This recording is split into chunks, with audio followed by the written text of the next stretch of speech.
At one point, almost everyone owned a Nokia phone. Whether it was the legendary Nokia 3310, the classic keypad phones, or the unforgettable Snake game, Nokia wasn't just a phone company. It was the phone company.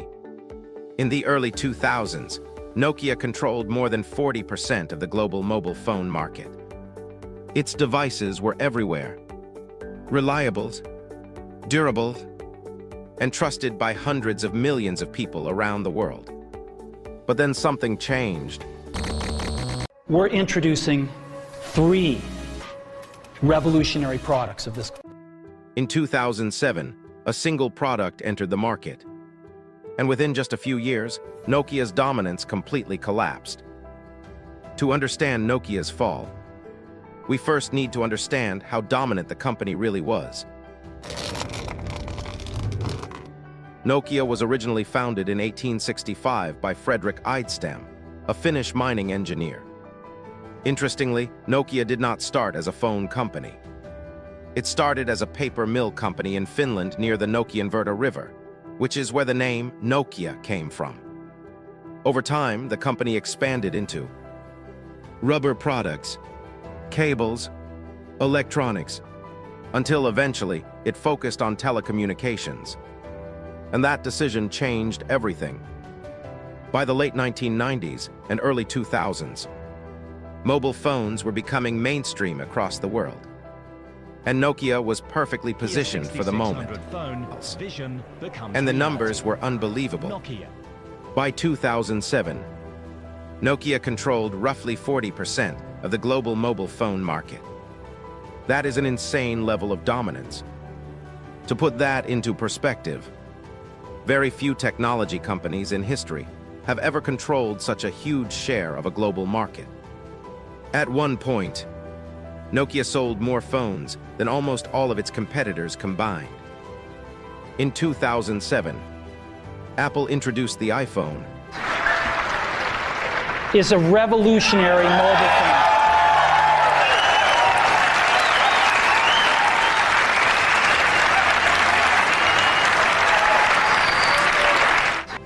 And at first, many people inside Nokia didn't take it seriously. Because from Nokia's perspective, the iPhone looked expensive, fragile, and limited. It didn't even have a physical keyboard. Back then, many executives believed business users would never fully switch to touchscreen phones. $500 fully subsidized with a plan? I said, that is the most expensive phone in the world, and it doesn't appeal to business customers because it doesn't have a keyboard, which makes it not a very good email machine. But they misunderstood something very important. The iPhone wasn't just another phone.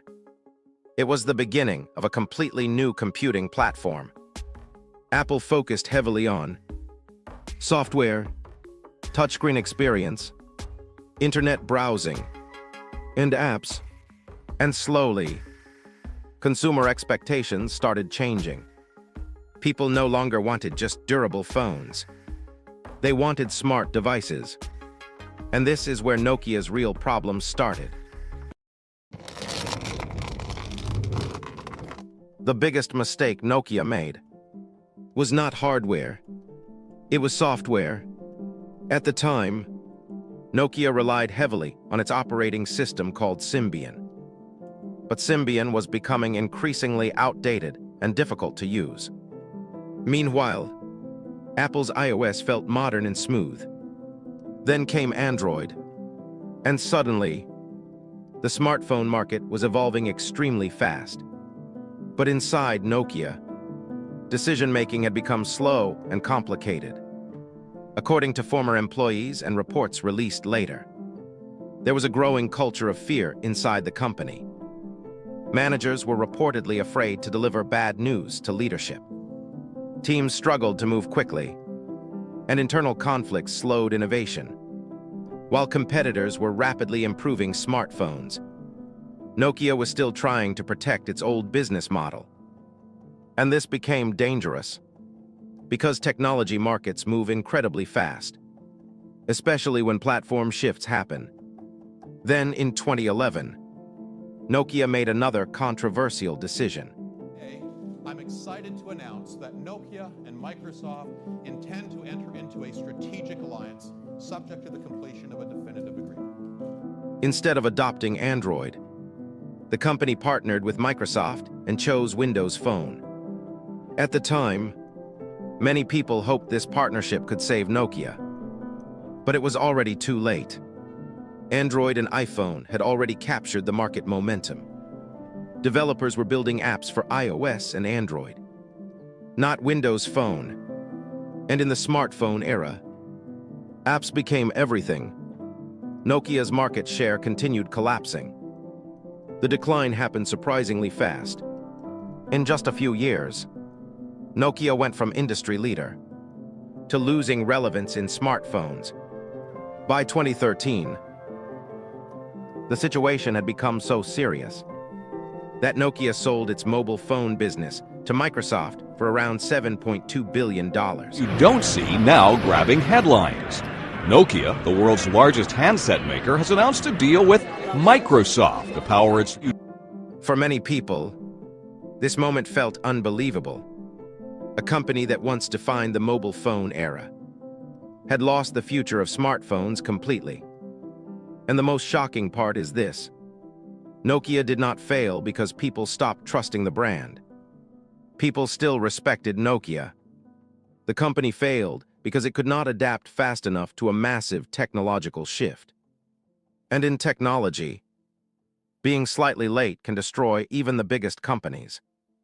The fall of Nokia teaches some incredibly important lessons. Lesson 1. Success can make companies slow.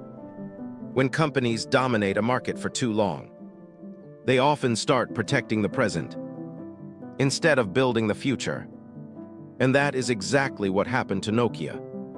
Lesson 2. Technology shifts happen faster than expected.